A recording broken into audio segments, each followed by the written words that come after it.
sponsored by Visit Jacksonville.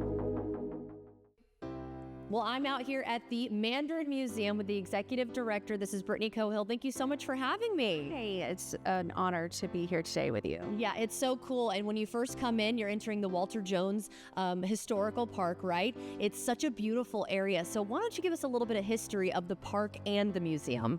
I'd love to. Yeah, Walter Jones Historical Park was the first history park established in the city's park system. Really? It's located on Mandarin Road. It's about 10 acres on the St. Johns River, and it contains historical buildings that are original to the property, but also buildings that we've moved here for preservation.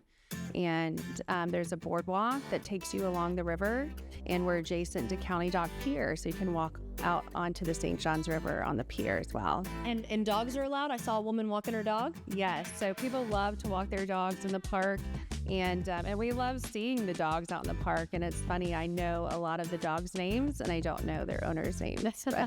That tends to happen with me too. And then, of course, this beautiful museum. I know you do have traveling exhibits, but the majority of the place has permanent installments, right? Yeah, so our Mandarin Museum, which is located at the front of the park, has permanent exhibits that feature a history that is unique to Mandarin, but is also relevant at the national level. So we have the Maple Leaf Shipwreck Gallery, and that is a National Historic Landmark. It was a Union steamboat that was sunk in Mandarin in the St. Johns River by Confederates during the U.S. Civil War.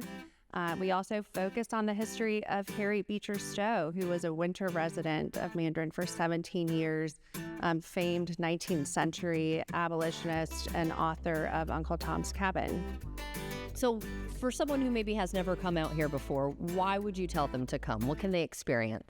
Well, when they come to Walter Jones and to Mandarin Museum, you experience the beautiful tree canopy that Mandarin has to offer and that we're known for.